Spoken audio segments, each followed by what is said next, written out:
What is up, guys? Welcome to another Amazon happy hour. Michaela is here. Taylor Jones is, I don't know where he is. He's probably on his way. So once he gets here, we'll let him on the stream. What's been going on? You must look tan. This month's been horrible for me, though. Why? Sales wise, just things happening wise. Oh man, everyone put where you're from, what your name is. Oh, your sales. Have you just not been buying stuff, or Amazon's just backed up? No, I've been buying stuff. That supply really messed me up. I had like over 100K worth of resale value, stuff that didn't get sent in. So like I already had that planned. Oh. So this month was supposed to be like my best month yet, and now it's my worst month by far. Just because of that one piece of the puzzle. I didn't have that money for over a month. So I already had it kind of accounted for. Okay, I've got this and it's supposed to go in, and I thought it was already in. Like it was just being slow. Yeah. So that messed up everything because then I slowed down on buying because I didn't want to like over leverage myself. Right. Yeah. And I stopped buying. Yeah, that's always like the hardest part too, is like whenever you're never just like a month behind. Like if you don't do anything for a month, now you're like almost 2 months behind, 3 months behind. What is up? We got Taylor in the house. John, what's good? Michaela, thank you guys for having me on. Sorry, I'm late. I'm in a coffee shop right now, and it was connecting to Wi-Fi was an entire ordeal. So sorry about that. You look good, man. Thank you, brother. Got the beard cranking back out, you know? Yeah. Where are you now? I am in Hawaii. So, yeah, we'll be here for another few weeks. Yep, on the Big Island. It's beautiful. It's been raining a lot, but other than that, been really cool. The nature here is really, really cool. That's awesome. He just lives the life. I'm trying to, Michaela. I'm trying to. Yeah, you're always in like tropical spots, like places with like lots of sun. Yeah, dude. You know, trying to keep the vibes high. The winters can get you down. But where are you guys at? We got spring coming in the mainland, right? What are we in now? April. I'm in PA still. It's 80 degrees here in Ohio, at least. Wow.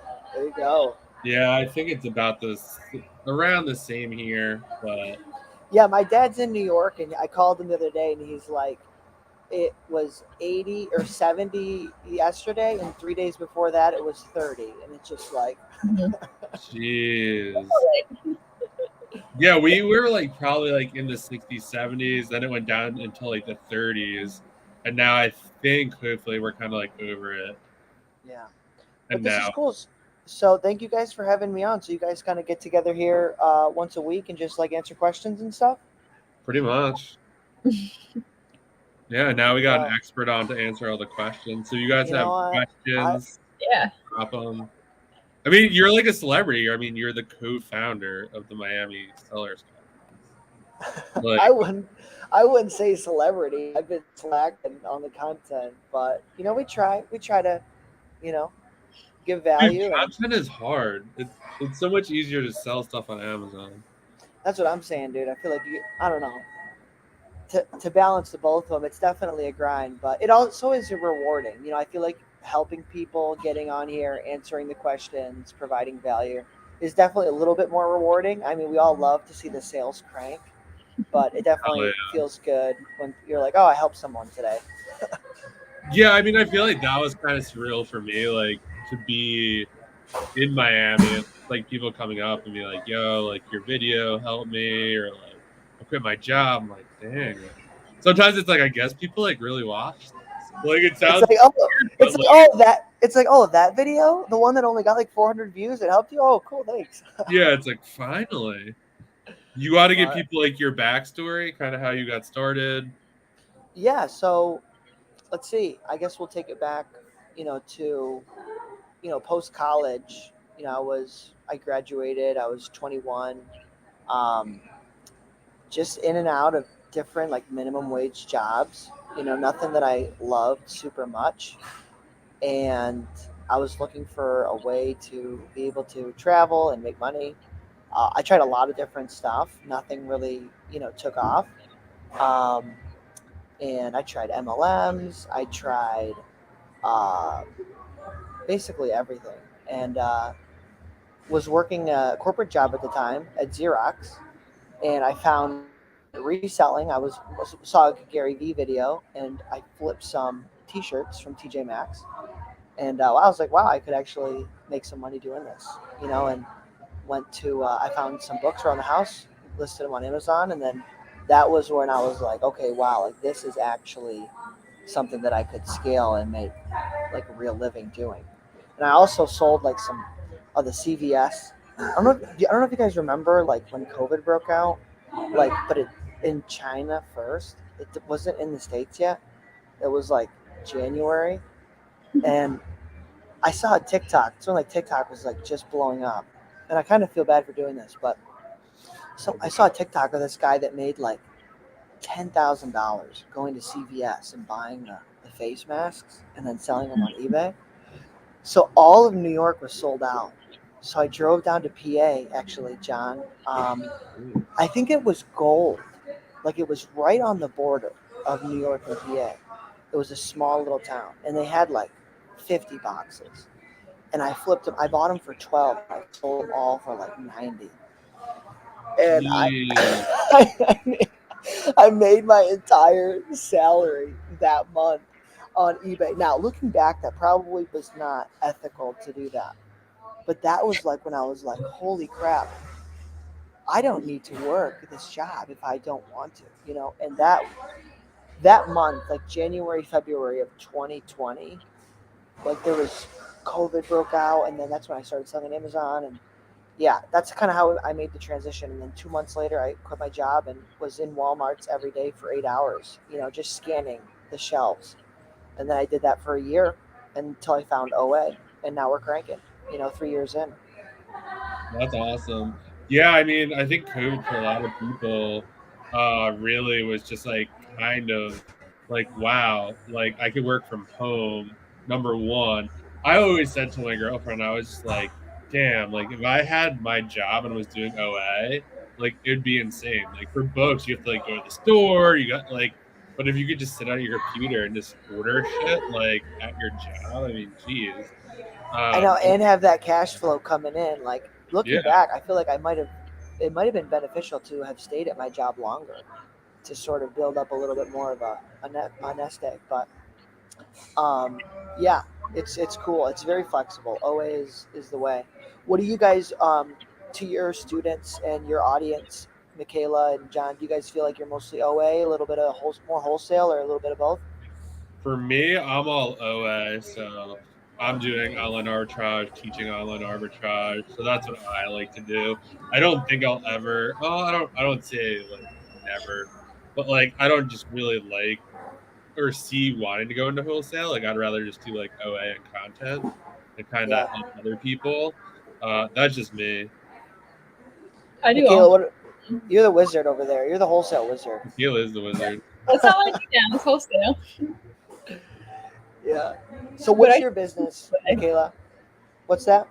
I still teach OA though. I haven't really done. I haven't. Well, in the program that John and I, the other John, that we have, it does have wholesale modules in it, but I'm not exclusively doing wholesale ranges yet.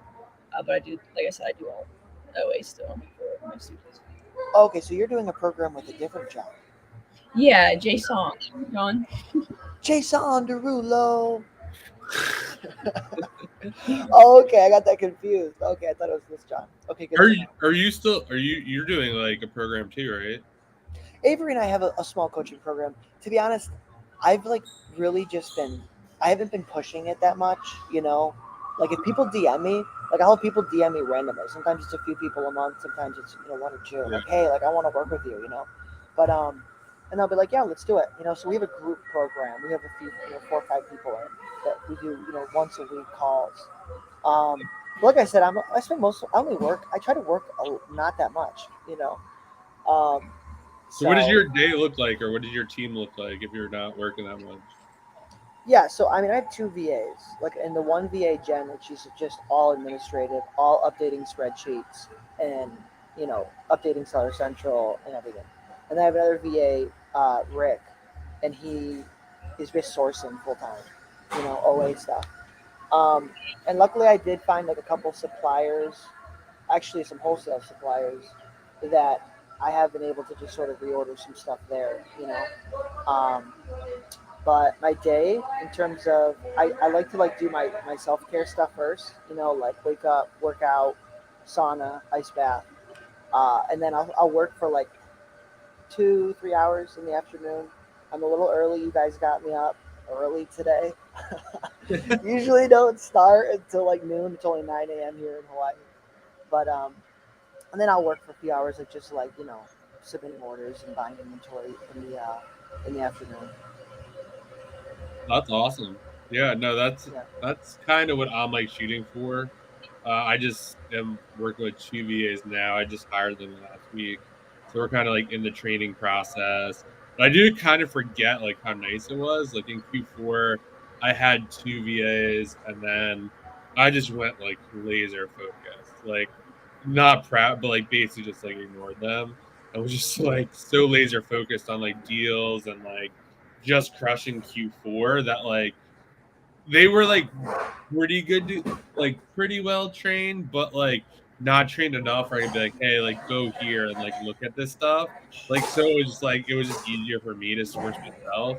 Yeah. So that's kind of what I did. And then yeah, I just kind of fizzled out. And then it wasn't until like last month where I'm like, all right, like I need to like really get on this and kind of, you know, have a business that could like run without me. So that's kind Yeah. of the goal by the end of this year is to kind of have that in place. Dude, you should have Soros. You should have Tim on and talk with him, dude. Like, we had him on. Avery and I interviewed him a couple weeks ago. And, dude, just to listen to him talk about how his team runs and how he trains them was so inspiring, because he's got, I think, like 15. Yeah, 15. And to look, he really sees it as like a system, a living entity. And he has them all get out their goals and he writes their goal, he has them write their goals down in a call and he does visualizations with them. And, like, he like really is just like trying to help them as people and inspired me a lot. I'm trying to do that with my VAs now, is like really invest in them, because that's what the hard part is, I feel like, with VAs. Yeah. Hold on It's a second. definitely yeah. Getting a call. um, yeah, I think it's hard. And I don't know, Michaela, do you have any VAs? Yeah, 3. You have three. So I don't know what your experience is, Michaela, but like, so I feel like with VAs, it's like it's really hard to get them trained and uh, brought on board and be part of the team and integrated into what you do. But once you do that and you spend the months doing that, it's like it's so amazing. Like, what's been your experience? Yeah, so I got a VA. I think it was maybe in September of last year. I was like maybe 3 or so weeks into wholesale, and I needed help looking over catalogs because I had catalogs and I had not enough eyes on them. So I hired my first VA. Now he's my like head VA, and he does mostly administrative, and then he does do like sourcing sometimes, and he fulfills orders for me as long as I approve everything first. And then I hired another one after that. It was about, it might have been like a week or so of him working. And he's like, yeah, we've got so many catalogs that we need another person. So I hired one of his, he worked at a 7-figure store before mine. Oh, And wow. so he had a lot of experience. I got really lucky with him. And so he actually recommended his previous employee. So I hired her on. And then I think it was maybe a couple months after that, I hired my last one on. And it was my lead VA's wife. So Oh, wow, look at that. Well, yeah. hey, Michaela, if you got catalogs you need eyes on, send them over. I'll take a look. Oh god. Yeah, I would say like yeah, it seems like the virtual assistant market has changed a lot. Like I went through it like for the first time, like probably it was almost like a year and a half, 2 years ago. And just now it's just like it was so easy the first time around. Like so many people applied. Now it's like definitely more competitive. A lot of the people were looking for like second and third jobs. like they were just basically like, yeah. I was like, oh, are you currently working? And they're like, yeah, but like I got a lot of time, so I'm looking for like a second or a third job, and I'm just like, like this is like I'm all about like side hustles and stuff, but like this isn't one of those Yeah, situations. and that's what you got to be careful of, because if you get if a sourcer especially, and they have 3 people they work for, and they're like, oh well, think about it. What's stopping them from finding 8 leads and sharing them with 3 different people and collecting them $3 an hour from 3 different people? So you got Yeah, to be really careful. You got to be careful with that. 100. Yeah, I mean, there's probably like someone out there. I think I said this like a while ago. That's like a guru teaching them like people to do that. Like there's some VA on Twitter being like, "Yo, you can work for 5 people at once. Like, here's how to I do it." know. Or something like. But there's things you can do. Like someone said something pretty smart to me. Like have them hop on a Zoom with them and have them share your screen. Have that VA share their screen, and then go to their Seller Central and go and have them go to their storefronts. And if they have 5 storefronts, that's like a red flag, you know, Okay. because they should only have one if they're working just for you. True. Yeah, no, that's a good point. Yeah, for this interview process, I did it so much different. In the past, I was asking them like, "Oh, like what you used to do, blah blah, all that like stupid stuff that like you do in corporate America or whatever." And this time around, I was just like really just like, oh, like a lot of people were said they had all this experience and all this other stuff, and I was just like, how do you source? Like, what Yeah. sites do you like? Like, just very direct questions, and like you could just tell right away. Like the one that really threw a lot of them for a loop. I was like, on average, and I wasn't trying to trick them. I was just trying to like get them to say whatever. Like, how many leads can you find in a day? Like on average, like the last person you worked for, and like some answers were like it's like like 20 to 30. I'm like, and I was like, Yeah. what was the ROI? Like, oh, 20 to 30%, like $1 for prep. I'm like, dude, come on. Yeah.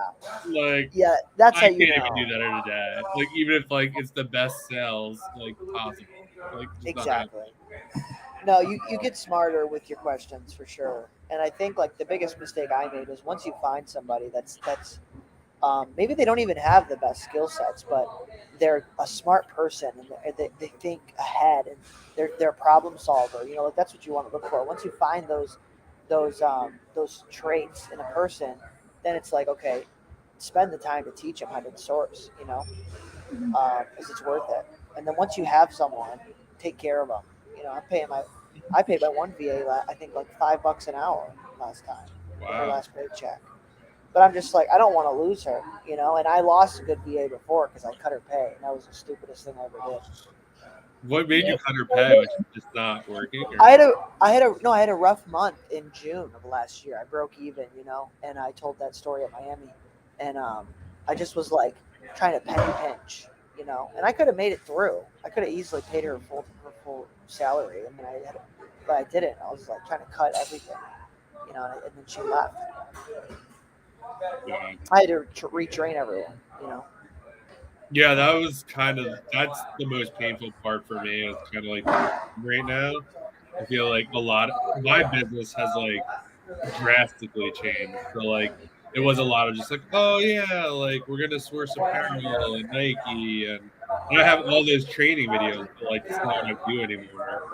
So kind of have to like retrain them, show them more like keep searching, different categories. It's like a whole new thing. But like this time around too, like going through the process and like setting everything up, I'm like taking it a lot slower and really documenting everything. Where it's like, oh, like I'll just explain to them. It's like, no, like write this out, like wait this way, like next time around, like it could like just go much smoother. So I'm just really trying to do that. And, like hopefully by the end of the year, I can have like 2 really, really good people. Like probably do a little admin and then like a main sourcer. I think I'd be in like really good shape. Yeah. So you said you're getting away from Nike and clothing and stuff, John? Yeah, my whole business used to be like probably closer to 90%. Like just Nike and the returns have been brutal. Even I've done like this whole analysis. So like you want to really like open your eyes. If you go to Inventory Labs, you download like your ASIN profitability report, get all that down, and then take that, like how many you sold, divide that by the returns, and you'll have like a return percentage. And like some of that stuff is in like the 30s, 40s%. And then like I was still new. Like I was just watching people like, yeah, I just keep buying stocks and all this. And I was like, yeah, swipe, swipe, swipe. And then like all these returns came. I'm like, and everyone's like, it's no big deal. Like it just gets returned to your inventory. And then you look at your margins in like Inventory Labs, like, what the hell? Like, where's all this money? And then it's like returns, it's like minus like $8,000. It's like I thought, like everyone thinks it just like goes back into your inventory. Like Hell no. Maybe like I don't know. What do you think, Michaela? I feel like 10% of it goes back. 50% of it's damage. Yeah, it ultimately depends. Like, I've had issues to where I'm like, Amazon, why you don't take this? Always a good day. Man. Yeah, it's crazy. I got completely away from clothing because of that. It's terrible, man. And I don't know. Maybe some people make it work. Maybe I don't know. Maybe if you source like 80% ROI leads. How's the audio, by the way, guys? I know that there's like, can you hear all the people around me? Yeah, there's like background noise, but we can pretty much hear you. Okay. Yeah, we can hear you. Wait, what are you gonna tell everyone to leave? I could go to my car. That's what I was. I could definitely go to my car. But what was I saying? I'm getting to the point where I know what I'm doing with it. There's like, it's so funny. There's like all of these different give me like 5 seconds. So all these spots in the cafe, these guys sit right next to me. I don't know who they think they are. Yeah, King Fracken says the audio is dog shit, but the stream is fire. Okay, hopefully it's a little bit better over here. So okay, what were we talking about? Oh yeah, returns. So dude, in April, it was hold on a second, guys. Give me 1 second. Yeah. Anyway, yeah. So returns for apparel. We'll get Taylor's opinion on it, but yeah, definitely brutal. 6.5 with apparel and clothing, and now I'm like 2%. Yeah, I mean most of the stuff. It's like Taylor. Yeah. Was like the lowest I probably ever was like 10%. That was probably like the lowest ASIN's return rate, but I mean, okay, sorry about that, guys. This is like the only coffee shop. I'm going like in a really small town, and this is like literally the only coffee shop that has Wi-Fi. Okay, we were talking about returns. Yeah, dude. Yeah, so April of last year, dude, my return rate was like 34%, something crazy. And so I don't know about you guys. I don't really even use Inventory Lab. I have a spreadsheet, like a Google sheet, that my bookkeeper pulls in a transaction report from Amazon at the end of every month. So we look at my payout and we deduct all the fees, and that's how we calculate profit. But it's a live sheet. So when the returns come in, she tells me my profit. But when the returns come in the next month, she goes back and she updates everything. So like I would have like a month where I'm like, wow, like like I'm up, like 6, 8K, 9K, and then I go look back and it's like down to in half or even less because all the returns came in and it just took everything away, So that freaked me out. I completely ditched clothing then, and I think I really haven't touched it since. I'm in beauty, completely different categories now. Yeah, same here. It's definitely been harder to like source. Now I'm starting to get the hang of it. Like, like you do apparel for a year and a half, you really get to know, the stores to go for, the sales that happen, and then it's like, okay, like you take all that away, like apparel, like you could easily drop like thousands of dollars in like a half hour, 40 minutes. Other stuff, it could be like definitely a little harder to do that. But yeah, I'm kind of not missing apparel. You can use X. Returns. Use actual prep center to manage FBA returns that end up used. Interesting. Yeah, no. I think a lot of prep centers, someone was telling me the other day that prep centers are starting to offer like the return service where like you get the return back, and then if it's like damaged, they'll list it on eBay for you or send you or make drafts, or I don't even know how it works. I think make drafts and take the pictures, and you just have to make it live, and then I guess tell them to ship it if it sells, which I think is like a big service because I mean, geez. Yeah, I think the I was looking at working with a prep center in actually in Oregon. I forget the name of it, or no, maybe it was Montana, and they had a whole list of services like return services, but the fees were insane. That's It's probably like- the hardest part because like eBay is so much. So like I would get why they would need like a premium for that, but then it's also like, well, like you need to have like a little bit for you as well. So it's like a hard, I guess, service. Yeah, the audio's dog shit, but the stream was fire. I mean, I'm sorry, guys. I literally have nowhere to go, man. It's rough out here. The Airbnb we're staying at, like, they don't even have Wi-Fi. You have to plug the Ethernet in. The Ethernet Really? isn't that good. Yeah, it's like because they're so like environmentally focused. They don't want the EMF radiation around. It's a really interesting vibe here for sure. wow. If you guys have any questions, drop them in the stream. Drop them in. We're here to help. I know Michaela's itching to answer some questions. Yeah. Just eat my M&M's with peanuts over here. Are you guys starting to plan the Miami Sellers Conference or not yet? Next year's? Nothing crazy, you know. We haven't really done too much planning yet, to be honest.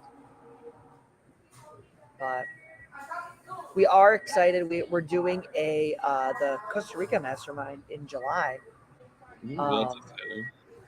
John or Michaela, if you guys are interested in doing a little partnership, let me know. Get you guys some discounted entry. I would if I wasn't having surgery again. Oh, really? You got surgery? Yeah, I'm going in here. I'll find out in like a couple weeks. Jeez. Be cool or Seller Snap? I don't even use a repricer. Really? Yeah, I'm fucking.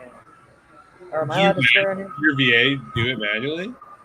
I don't know how many ASINs you guys have. Let me look. I don't even have that many ASINs. Some of your ASINs. I'll drop them in the Yeah, chat. we need to check them for just an experiment. I think I have about 120, 150 maybe. Yeah, like I think I have like 30 to 40. Like I have a lot less. I guess you go deeper though, right? I try to go deep. I try to find stuff that I can go deep on, so I can manage. You know, it's easier to manage. You know. Yeah, like I have 84, and I bet you half of them are out of stock that I haven't sold in forever. They just need to delete. Jeez. But I've heard Seller Snap is amazing. I don't know. I've What do you guys heard that use? too. I've been seeing that more. I use Go Aura. I like Go Aura a lot. Easy for me. I've used Be Cool. I have nothing against them. Go Aura. I don't know. It's just easier for me to like set up and use. I don't know. People, I guess, I've never tried Seller Snap, but I've heard like people say. I think like Scott Needham even said that, like the conference. It's like they're all the same. It's like what you put into it, and just like what's easier for you to use. I don't know. What do you use, Michaela? Be cool for right now, but I think I'm gonna switch to Seller Snap. Yeah. I've heard Seller Snap uses like AI. And, like, It's like super sophisticated, supposedly, but I haven't tried it because it's expensive. It's like $500 a month. damn. Yeah, it's definitely it's Pay that. half your rent. I forgot what it is. Yeah. Are you in South Florida, Taylor? I am not in South Florida. Nope. I'm not. Not anymore. Wi-Fi there. I bet you they do have better Wi-Fi there. I can guarantee you that. 40 ASINs sounds like wholesale.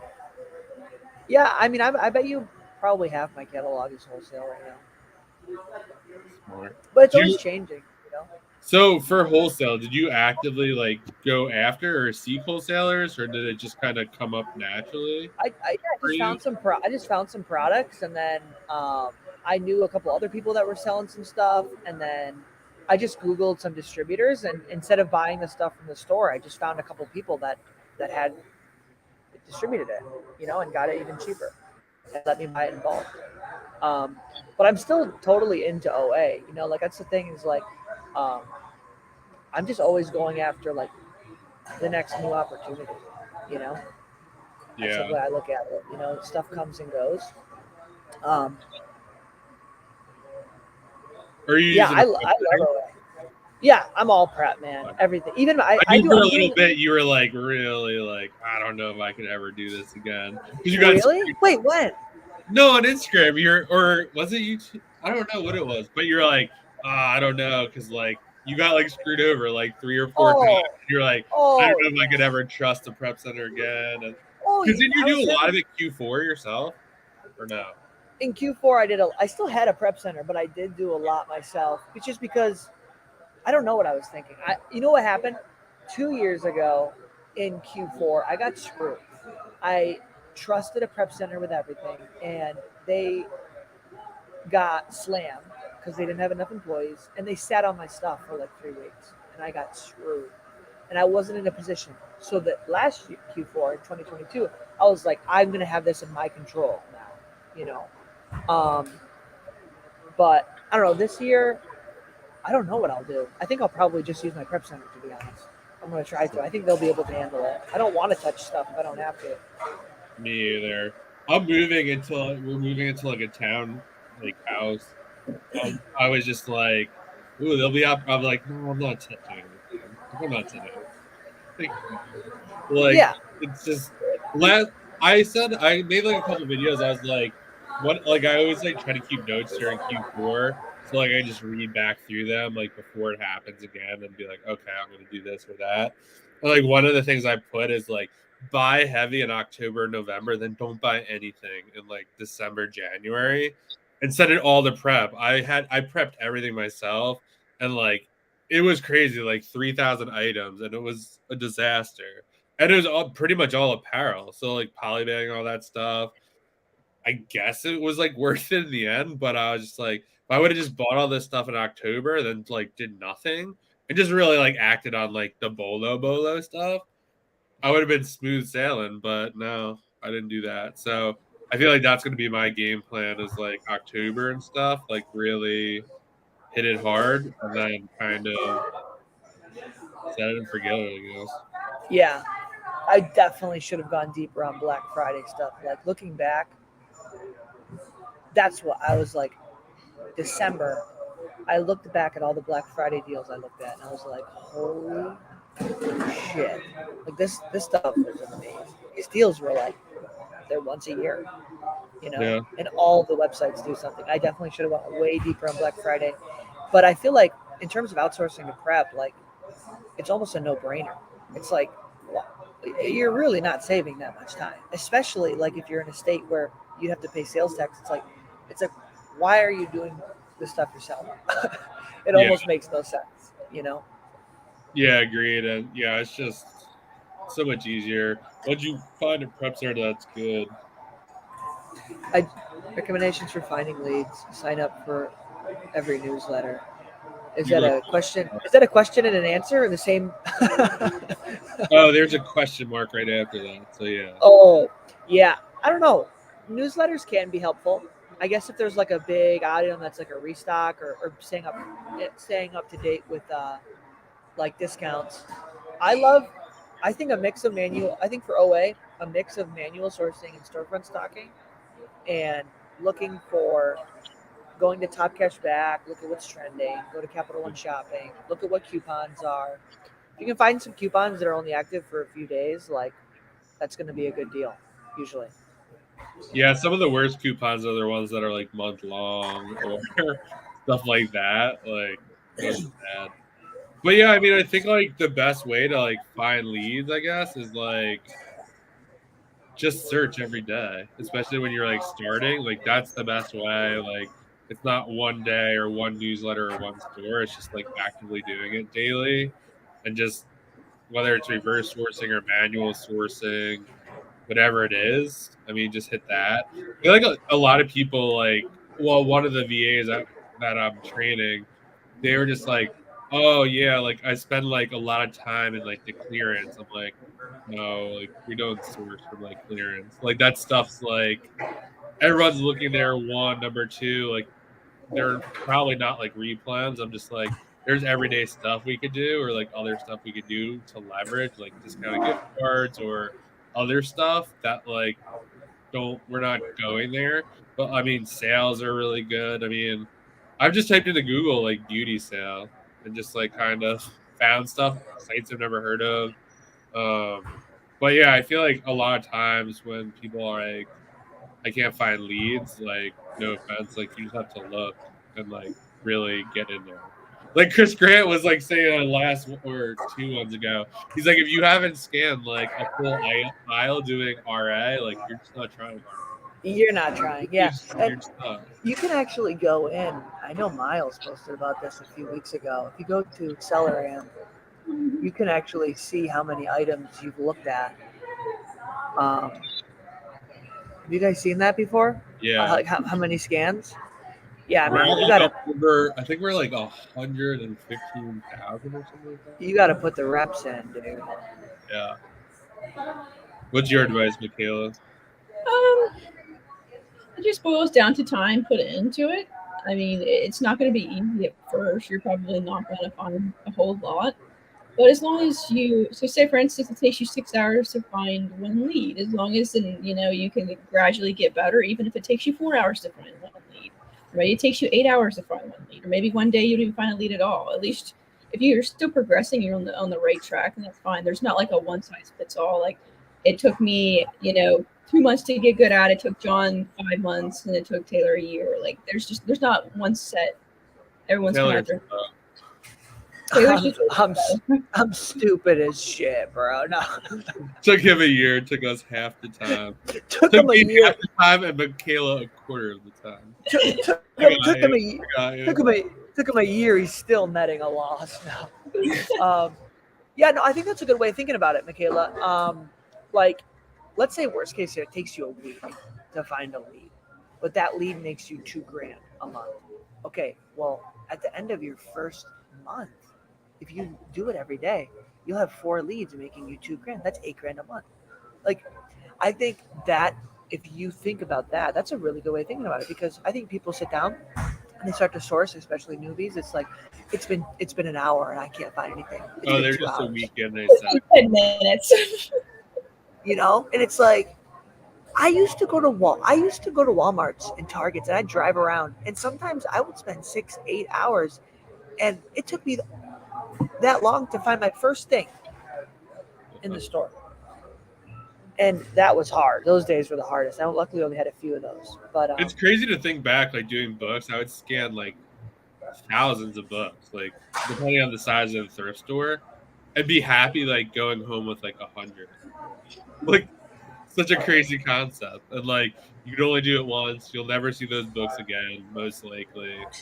And it's just like, yeah. But with this, I mean, yeah, if you scan like thousands of things, it's like you can replenish them. I remember your videos, your Richie hustles. Going to the wrong BJs. Oh yeah. Oh my gosh, that's funny. What are your pros and cons of living in Costa Rica? I'd say there's a lot of pros. Are you living in Costa Rica now? Not right now. Oh. No. I don't know if you moved there. Isn't it like tax free or something? No, Puerto Rico has tax benefits. Puerto Rico. Costa Rica, I do not believe has any tax benefits. Pros, good weather most of the year. I mean, it's a little rainy, like July through October, but good food. Like the fruit's good. A lot of things are relatively cheaper, but some things are more expensive, like rental cars or you can get cheap rent. cheap food, cheap Ubers. The cons are like the locals are really helpful, but they expect you to like pay them. You know, like they're always looking for ways to like make a buck on you. And it's like I guess it's okay, like it is what it is, but it's like they're like one time like I gave a guy like we were at this little beach town, and I was just like it was so early in the morning, and I just went to this coffee shop, or it was this like gas station, and I gave this guy like a 20 or like a $30 bill like in Costa Rica money, and I paid for like just one cup of coffee, and like he gave me back like instead of like $20 and change, he gave me like $2 and change. And it's like, yeah, like they're always looking, and I caught him luckily, but they're always looking for. You have to be really careful because like you are not a local, so they're like people could take advantage of you, you know. But the pros are like, there's a lot of. It's a beautiful country. It's a beautiful country. Interesting. Having problems sending things to Prep Center because of billing address. How do I fix the issue? You could definitely try using PayPal checkout. They'll mask usually your billing address. I like don't like this name, but I know a lot of people change their credit card to match their prep center.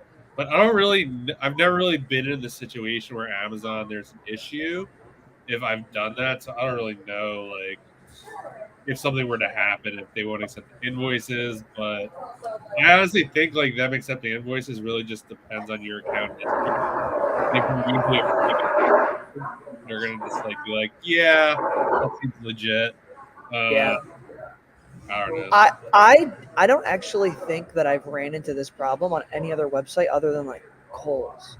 Because I'd call Kohl's, and I don't order a lot from Kohl's anymore. But when I did, like I'd call them and be like, "Oh, the billing address doesn't match the shipping address," and that would be the reason they would tell me that it was like flagged as like fraudulent.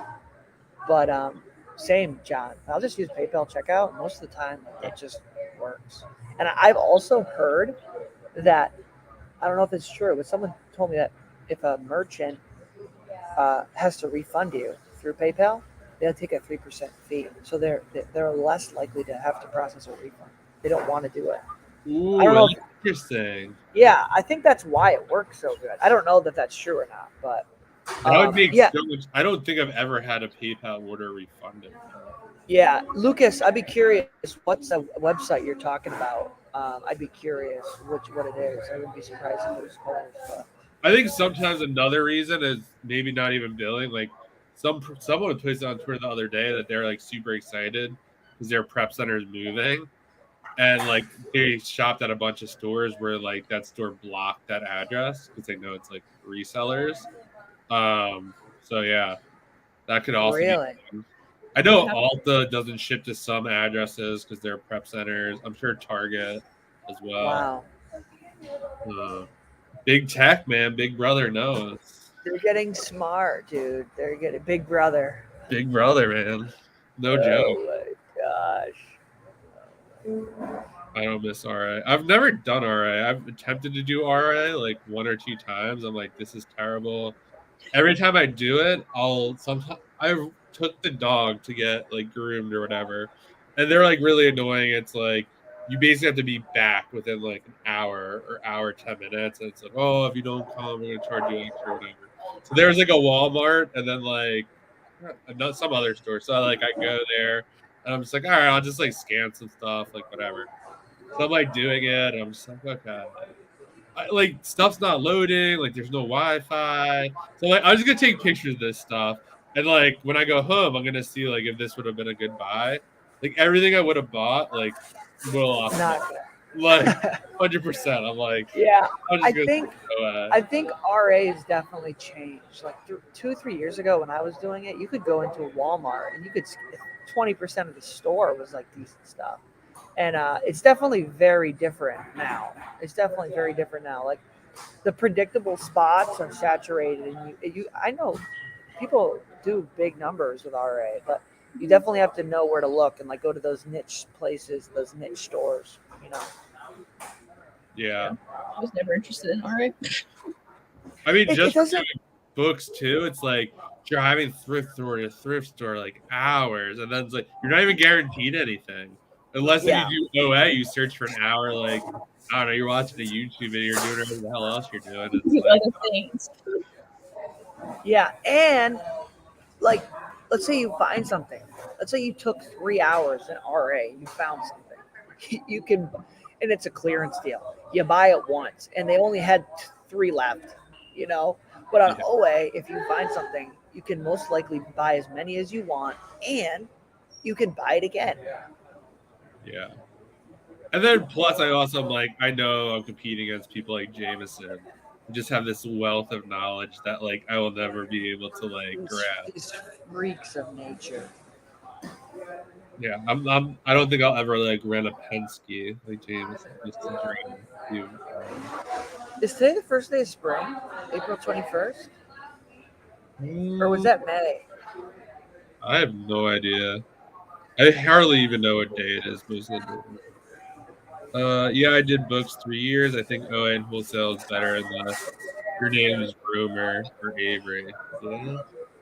I think OA in wholesale is better unless your name is Rome. Never heard of that guy.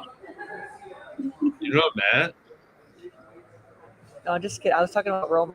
I know Oh, Matt. I thought you were talking about Rumor. I think RA is a lot different now, mostly because of COVID. Having done it before COVID as well, it was similar to how it as well. It was similar to how it is now before COVID.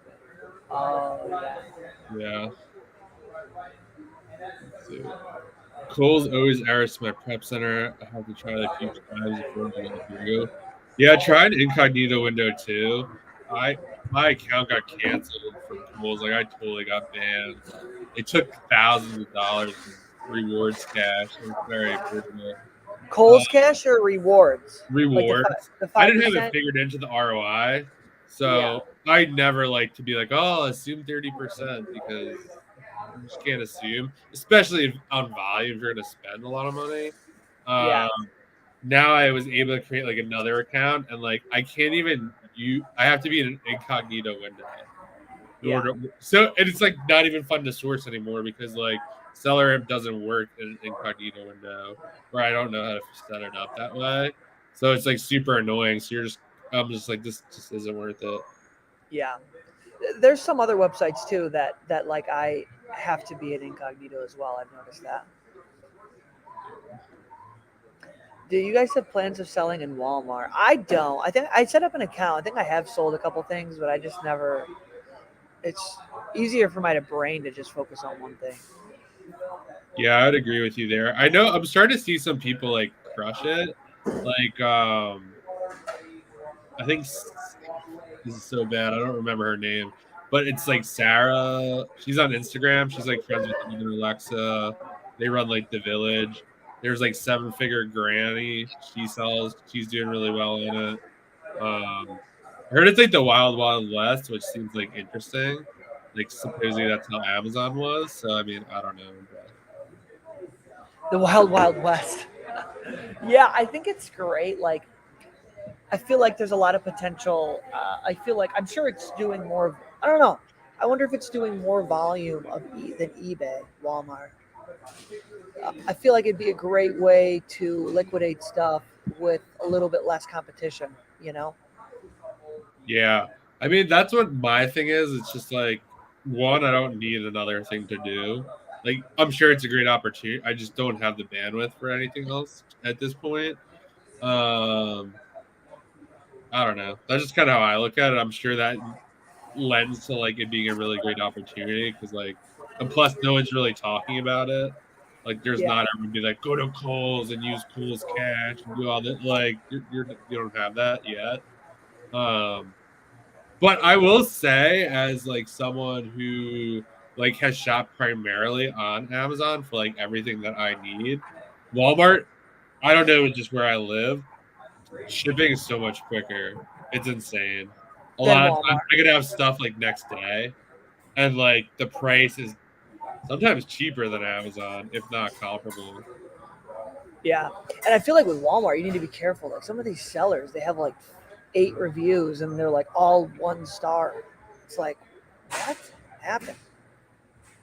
Walmart definitely does. Yeah, I found most items on Walmart sell about 10% as fast as Amazon is a rule of thumb. Yeah, I bet you Amazon, Walmart seems like a great place to like liquidate inventory. And I bet you I bet you can sell stuff for more too. There's just less competition. That's I mean, crazy. I don't know. 1,000 Amazon sales usually means about 100 Walmart. I mean, that could be the next great, like, $1 million software thing is like a Walmart Keepa. I don't know how you even go about that, but supposedly there's no Keepa or anything for Walmart. Okay, so listen to this. Our Airbnb lady. This is what I'm saying. Some of the people out here are wacky. She's running out of water too fast, and Diana texts me. She goes, "We can't fill up our water bottles." So you know what I'm gonna do? I'm gonna go to the store and I'm gonna get 3 5-gallon jugs of water and have this lady tell me I can't fill up my water bottle. Like what? I can't. Where are you? Like, I thought Hawaii was like luxurious. Where are you, like in the box in Hawaii? Yeah, which part are you in? Well, Kona is. I feel like Kona is more of the luxurious side. It's on the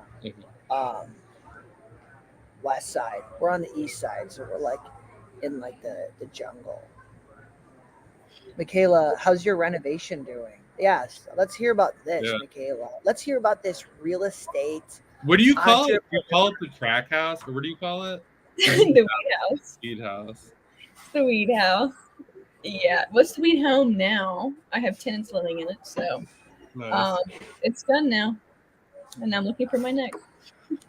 Oh wow, that's awesome. So you bought this house, you fixed it up, and now you're going to be renting it out as a single family, short-term rental. What's your plan? Long term. They're signed for a year. Long term. And are you making a decent on the rent amount on the rent per month? Yeah, I make around, it depends on the cash out value. So if I do the 75%, then I'll make like probably 200 or so for cash flow after all expenses and everything. So it's net.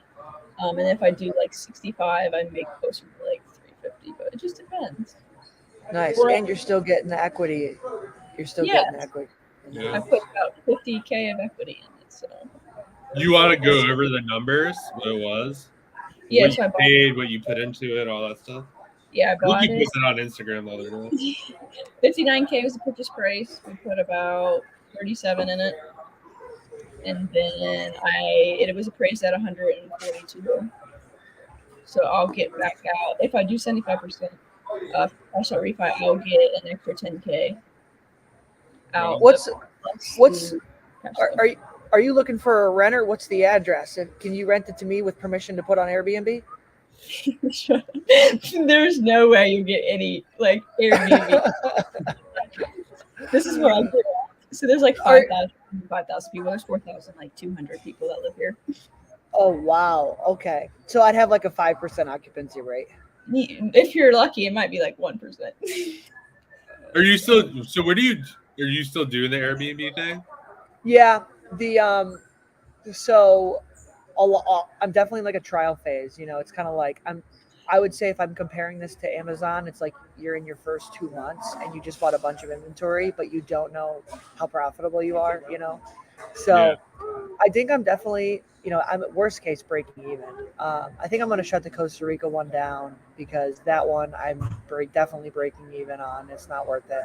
The other two, I think I'm in slow season right now. I'm optimistic for May, June, and July because that's like peak season. So I think I'm going to make hopefully like 1 to 2K. That's what I'm hoping, like per month in those months. So follow up with me in August and I will let you know. But so far in slow season, I'm getting my money back. I mean, I think that's like something to like be said. Like a lot of people might be like, well, that sucks. But like to break even and learn something new or to learn like this isn't a good thing for you. I mean, there are people who do this and maybe they get like 10 rentals and like lose $20,000-$30,000 and like, damn, that didn't work. But like I feel like that's like the smart way to go about it too. Like on Amazon, you buy a bunch of inventory and like don't listen to all the knuckles. Like keep buying. It's like, no, like figure out like if it's gonna sell first. Like, are you doing the right thing? Like, did you make money? Like that's exactly. Yeah, it's definitely a learning process, like any business. I'm just excited that like I have a place that I can, call home base, and then when I'm not traveling, I can go there and rent it out when I'm gone. Like I like that flexibility, so it makes sense for me. But I think I'm optimistic for high season. I think we're going to be profitable, so we'll see. Where are they? So one's in Costa Rica, like I said, but I'm shutting that one down. This is my last month, and then I put like a clause in the contract that I can basically leave whenever I want. But so I'm shutting that one down, and then right now I just have 2 in Salt Lake City, but I'm potentially going to be setting up another one. I haven't signed the lease yet, but it's like in like a beachside place in California. Then Do you the have one numbers. in Austin or no? What's that? Did you have one at Austin at one point? No, Texas? I was thinking about getting one there. Do you remember Celia? Do you remember Cecilia, that girl that came? So she had a friend that was like, "Oh, like just pay me $2,000, fly to Austin, and I'll get one all set up for you." I flew to Austin, and I never heard back from the chick. I was like, You gave her $2,000? "No, I didn't pay her. I didn't Oh, pay her." okay. But I was like, so no, I never ended up doing that. And that was at the very beginning when I was like interested. But Yeah, anything that starts with "give me $2,000 and I'll set up everything," you're like, let me think about this one more time. I was like so excited, and we got there. I mean, it was a good time in Austin, but yeah, it fell through. But yeah, right now I'm looking at one in California, so we'll see. Matt says if you don't have a Walmart account, I would still set it up. I think it will be hard to set up later on. We definitely see good volume on Walmart in the future. Interesting. I might have to just set it up to set it up. Doing 20 to 30K a month on there now casually is a great place for items that are restricted on Amazon to sell. Interesting. Yeah, I feel like so Amazon's getting more and more strict with like supplements or just companies like pulling the rug or whatever. There's only been some things lately where I'm just like, what the hell? How is this even possible? yeah, I feel like Walmart seems like to be like Walmart's probably like the wild wild west. I feel like you get away with a lot. Sorry, whatever you want. Oh, maybe I'm wrong about that, but I just feel like that would be the case. Yeah, I mean, definitely interesting. I feel like, yeah, anything that's new, like there's always like first mover advantage and stuff like that. But I don't know. Amazon's more than enough for me right now. La How, casa, la casa está en Ohio, Michaela. ¿Es verdad o no? Yeah, it's in Ohio. It's like 10 minutes from my house. I heard people who buy on Walmart are boomers that don't know how to use the internet. I mean, I'm sure Amazon has a big subset of that as well. I don't know. Michaela, are you near like where the train derailed? Is your water okay? Yeah, no, I live about an hour and 45 minutes from there. Is it still like crazy in that area? Or? They just kind of shove it underneath the rug. Isn't that terrible? I'm gonna have to watch a documentary. I think wasn't there a documentary that came out, or was it like a fictional story on Netflix? Oh, you're talking about the one on Netflix that closely mirrors that? Isn't that crazy? Yeah, exactly. I've never heard of this. I'm gonna have to look into this. We probably shouldn't say anything more though, because we're on YouTube and we're gonna get banned. Oh yeah. Just check it out on Netflix. Don't shut down the happy hour YouTube, please. Oh my god. That is crazy. Yeah. I mean, It's a bunch of stuff going on. Supposedly, the Federal Reserve is rolling out a digital dollar in July. The Fed Now program. Have you guys seen that? I heard about this on a podcast the other day, and I didn't like look into it or anything, but The Fed. When you get a chance, Google Fed Now. It's a digital dollar being rolled out by the Federal Reserve. so is that like supposed to be crypto or something? But like the government? Well, it'll be a CBDC, so it'll be controlled centrally by the Federal Reserve. Sounds terrible. Yeah, centrally controlled. Yeah, it's like. Don't shut us down. What's that? Don't shut the stream down.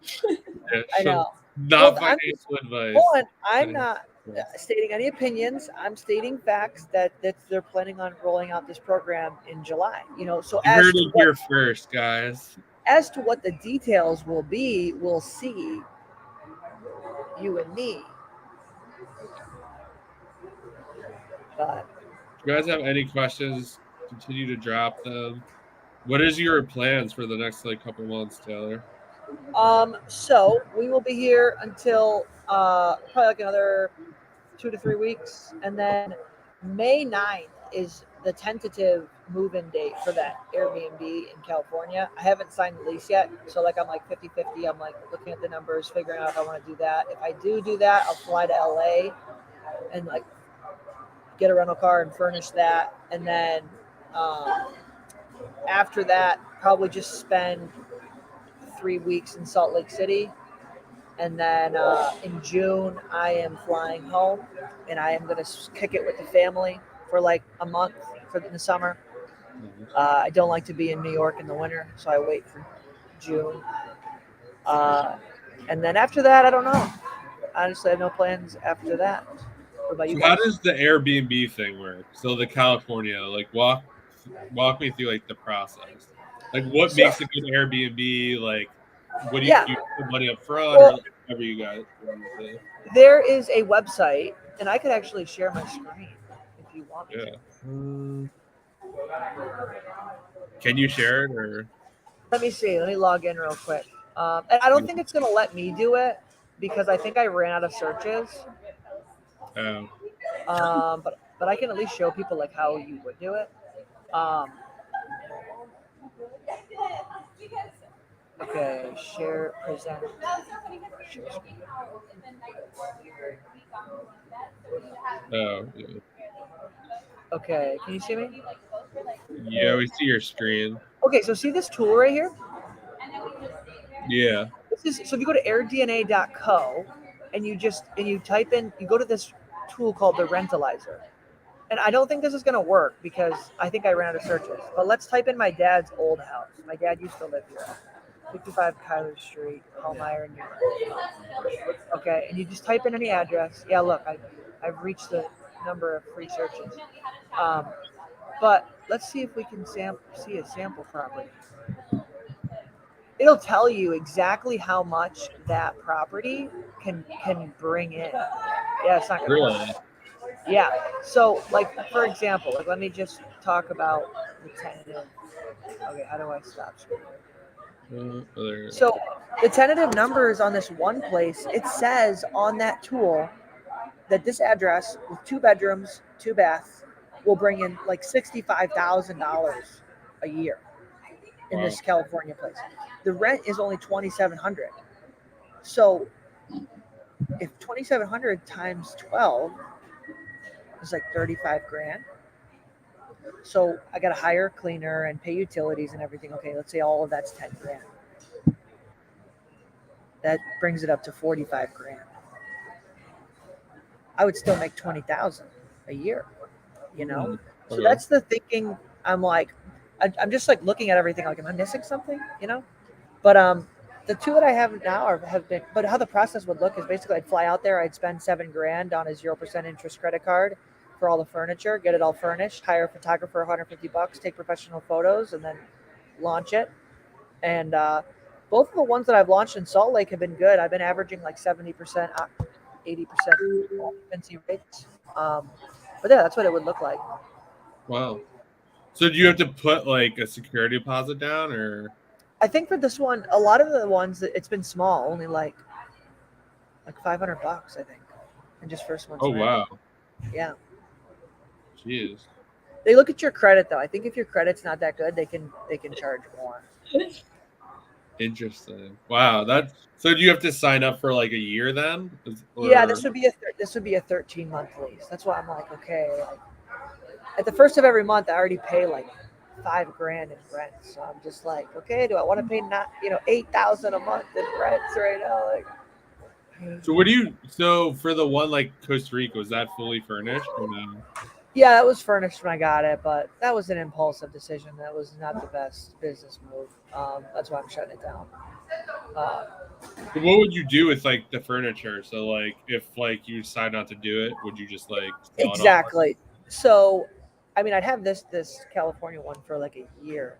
So I could either fly out there or pay someone to just go in and sell all the furniture for me on like eBay or something or Facebook Marketplace, or I could, if that one wasn't profitable, I could find another landlord that would let me rent from him and just move the furniture there. Oh, okay, I got you. Interesting. So did you ask the person, like, hey, can I re-rent this? If you're gonna, like, if I wanted to work with someone like Michaela, like who has a house, and then she would want to, the benefits to someone like Michaela that like has the property and she's looking for a tenant is that like usually someone like me is like more predictable and responsible than maybe someone that with tenants are unreliable sometimes. You know, they could move out early, they could trash the place. I'm gonna take good care of it. It's gonna be cleaned 5 times a month, you know. So it's appealing in many ways. It's also has a big insurance policy. Airbnb covers up to $1 million. But right now I actually have no private landlords. They're all apartment complexes that have programs that let you Airbnb it that take 10%. Wow. If anyone has a house, reach out to Taylor. Yeah, text me, shoot me an email, send me a DM on Instagram. I would be happy to run the numbers, see if we can make it work. That's a really cool like business idea. Like, I just feel like I guess it'd be similar to do like wholesale, right? Like, could the wholesaler sell on Amazon? Sure, but they'd rather just get a nice fat check from Michaela, make their 10%, and like move on with their day, and let her take the risk to do whatever she's gonna do for her, and worry about filling it up every month. True. You know, but yeah, it's similar. You know, it's arbitrage. It's taking one thing and repackaging it. That's what we do. You know. What's up, Gigi? Joji Davenport. What's good in the hood? Yeah, that's exciting. Yeah. Do you like that more than Amazon? Amazon makes you more money. You know, and I like making money. I first was interested in Airbnb because like I 2 times in my life and here's why I got into it. 2 times in my life I've signed 12-month leases, and then I love to travel. So I don't like staying in one place because I get itchy and I want to go meet new people, see new things, right? So I've broken both of those 12-month leases. And even when I was living with Avery, I felt like, gosh, this is awesome, but I want to be able to go travel for a month or two. So Airbnb is cool because like I'm paying $2,000 a month for a property in Salt Lake, and I'm going to go back there, and I blocked off the days on my app so I can stay there. You know, I can stay there whenever I want, but whenever I'm not staying there and I'm traveling, I'm getting paid. You know, and I feel like when you're living somewhere and you can Airbnb it or you're not Airbnb-ing it, you don't have that flexibility.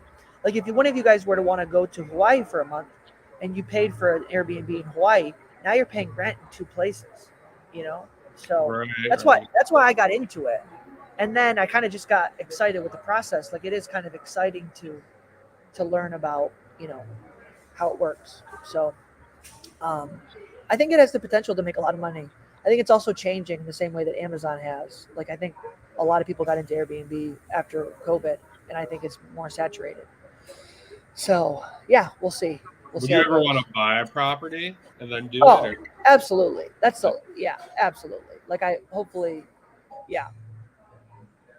You and Avery, you guys should just buy like a crazy place in Miami, and like for the conference, and then like you could probably rent it out to the community and like at least break even, and then maybe even write it off for like an FBA frat house.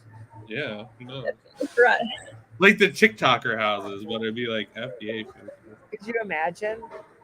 Put it up for rent for any of the community members. Hey, coming to Miami, can I crash at the house for a few weeks? Yeah. No, I'd love to buy a property. Need to stack some cash first. Yeah. Spend it as soon as I get it. So. Michaela, what's the next mountain to climb in your life? No, I want to get into multifamily homes, so that's probably. And I'm thinking about doing Airbnb, but I want to own the property. I like owning things. Interesting. So you'd have to do it, I guess, outside of Ohio then, because I was like, why would you Airbnb? You already explained that. That would be good. Where did you say, Michaela, what you were thinking? Portland? I would do one in Florida. Because I usually go in the wintertime for vacation anyway, so then I can block out 2 weeks or whatever I want and then go there. If it's like off season, I can go down there. And then I'm paying on it anyway. I'm paying a mortgage on it anyway. So might as well use it. I feel like people go to Florida all the time. Like, Florida is one of the top markets for short-term rentals. We stayed before the conference. I stayed at an Airbnb, and I was like, "Damn, this is so much better than a hotel." Like the place was an old hotel. Like it was a hotel. They must have bought it, turned it into Airbnb. It was like so nice. Like you go, you type in your code at the door. You don't have to check in. You just text them, "Hey, I'm here." They're like, "Oh, your key." Like outside the door, there's just like a box. You type in the code, like your key comes out. Like, oh, like everyone sometimes forgets their key or loses their key. So leave an extra one in the box. This is so much better than a hotel. Like you don't have to waste like 20, 30 minutes. Like, oh, do you have your credit card? Like all this other stupid stuff. You just like go in and go out. Don't have to talk to anyone, see anyone. It's so much better. Mine in Miami was like that whatsoever. Like I had to go and they had to take a picture of all of us and then I had to show them my ID. And then I always had to like stop by the desk before they would like open the doors up. I was like, what the heck is this? Was it in a condo building? Yeah. That's why. I hated it. I was like, yeah, that's why the condo buildings can be strict. Very. And we stayed in one of those the time before that, and yeah, they were really strict. I hated that so much. I was like, I just let me go. You know who I am at this point. I've been here for like 5 days. Yeah. There's some interesting stuff going on in Miami. There's like a lot of people that are Airbnb buildings that have a strict law like code against it. It's almost like they're selling brands but they're getting cease and desist letters, but they're still selling them. Yeah, I mean, you just don't. You know what I mean? Like you have to really do your research on it because you never know. And honestly, what people have told me that do a lot of short-term rentals, find a place that has like their rules and regulations in place already, so that way it's like there's like a less chance of them changing it or becoming more strict because they already have a set like foundation of what you can and can't do. Yeah. Whereas these free-for-alls, they may change. You might be operating for 2 years, and then that third year they may come and say, "Hey, no more," or it has to be 30-day bookings or 90-day bookings or whatever. That way, you kind of already have the guidelines, and they're not as like likely to be like, "No, you can't do it at all now." Yeah. I guess my strategy is I don't even look at the regulations, and if they're gonna find me, come get me. No, I'm just kidding. That's something.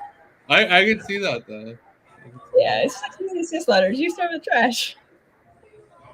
Yeah, exactly. Yeah, just put them in the trash. Yeah, I always hate giving that advice. I was like, "What do you do with this?" And it's like, you don't know how serious they are or aren't. I'm like, I just put them in the trash. If they keep sending them, then I'm like, I'll reconsider. But that's about it. Yeah, I think the third one, I'm kind of like, okay, maybe I should do something. There was one brand that just like kept sending them every single day. I actually thought in my head, I was like, I don't know how Amazon necessarily works with like brand registry or whatever, but I feel like I could just create like a firm, be like, you know how you pay those lawyers like $1,000 a month? I could just set up like brand registry for you. Like you pay me 10 grand once, and then like you don't have to worry about this ever again. Yeah. What, Michaela, have you ever, when you get cease and desist letters, what's your go-to? Like, do you like stop selling immediately? Do you consider like what they're going to do? Like, what's sort of your first impulse? First impulse, I'm just like, you know what? I'll throw it, and then it's up on my bed. So I feel like a stack of papers on my bed from that reason. But then after, if they don't do anything that period of time, and then I get another one, I'm just like, okay, maybe I should take a little bit more. It does end up on the same pile again. And then that third letter, that's when I start to get a little bit worried because the way that the one I got probably 4 months ago, it was like they sent one and they're like, we're giving you X amount of days to sell out of your inventory, whatever. And then the second one was a little bit more aggressive. It was like, we're going to like report you to Amazon, like an IP complaint. And then the third one was like, we're going to sue you. Yeah. So we went to varying levels, like really fast. So when we got to the court, they said they're going to sue me. I was like, okay, maybe I can take a little first. Or they give you Okay. that final notice one. Yeah, it was a final notice, but I sold out of my stuff like a month later, and I didn't get sued. So I'm tight on cash. Should I try building a leads list, or is there a better way? I mean, it depends. If your lead list is good, if you know that you have good leads, absolutely. You know, send us the ASINs and we'll determine if it's good for yeah. We'll decide. Last thing you want to do is sell a bad lead list, because you don't want to disappoint people, and then if you try to sell something in the future, they're going to be upset. So I think you also have to think about like distribution too. Like, would you be able to get it out quick? Like, if you have a following to offer to, or it has to be like word of mouth. I hate the lead list business just in general. I think I don't know, like it's a great concept, but like I just feel like people are just gonna be mad at you because like when you tell them to do something and they do it and they lose money or it tanks, like it could be like the perfect lead. Like I could text you a lead right now, and then who knows? Maybe Amazon comes back on. You're like, John, like what the hell? Like Yeah. that's not cool. And it's like, bro, like I'm 100 deep too. Like sorry, like you know what I mean. So like I don't like that responsibility to be like, yeah, buy this, and like it'll be fine. I don't know. You could try like I don't know, doing like small and light, or depending on if you're prepping or not, or try to do faster moving stuff to get cash stacked. Yeah, or flip stuff that you can get cash for. You know, like I used to go into Walmart and list stuff on eBay, and then I wouldn't buy anything. I'd list 10 things and walk out of the store, and then when something sold, I'd go back in and buy it with the money that I got. I got a funny story about that. You know, let's hear it, Michaela. So this was in probably June or July, whenever back to school started. It was July. And I went to Walmart to figure out what kind of school supplies they had, kind of gauge what they had. And I was like, you know what? Let's list some school supplies. So I listed all kinds of like 24 packs, 12 packs, 6 packs, 3 packs, the whole thing I could. And I was like, I'm really gonna sell this fast. Just because Amazon was on the listing, and I could tell that the Amazon was dominating the listing. So I was like, I'll probably won't even sell like the amount that I put on here. So I put like maybe 10 of each. So then I went home and I took a nap, and then I woke up and like almost all of it sold out. Oh wow! And I had to go to Walmart and pick up 800 boxes of crayons. Oh my god! Did they have that many? I bought the whole thing. Oh my god! Did you make money on it? Yeah, I made so much money. That's what I'm saying. Like I feel like That's amazing. You can get so creative, you know. Yeah, I did, and I kept doing that too. I got burnt so bad on that first one, but then I was like, I had that high, the adrenaline. I was like, man, I'm just gonna do this again. So then I had like 3 close, well, not really close to me, but they're 3 close together. And so I would drive to one, pick up there, drive to the other, pick up there, drive the other, pick up there, and then go home and then send them out. Okay, guys. So you heard it here first. Michaela has lied. She actually does RA. Okay. It's curbside pickup. I don't consider it RA at all. Oh, you waited in your car? Yes. Oh my god. Michaela's like, I am not going into Walmart. They can go. Yeah. Like load that pallet of crowns, put that on the roof, please. That's hilarious. Yeah, and like there's other stuff you can do too, like go to Craigslist free and just get some free shit, sell some free couches. You can easily make furniture is one of the best. I mean, that's how I started with furniture. I mean, you can make $200-$300 bucks. There, you can buy like literally there. I was talking. Was that last time? I was like, bro, if there was a desk at Walmart that was like $100, and you put it together, I would give you $200 for it. Like I don't have time to put together a desk. I hate doing stuff like that. Like I don't really care like how much it costs. Like, I mean, I think there's just like stuff you could do with that, just like little stuff. And yeah, I do like that idea. Just like post it, see what happens, and then like go get it if it sells. Yeah, that is my name. This is alias. His real name is John. I've been seeing more and more of these people on Twitter, like these weird, like scammy people. we just have like their like faces like totally covered. I'm like, maybe I should like make a mystery tag. Can I get a oh yeah? Guys, check this out. This is straight lava water from Hawaii. Ready? Look at this.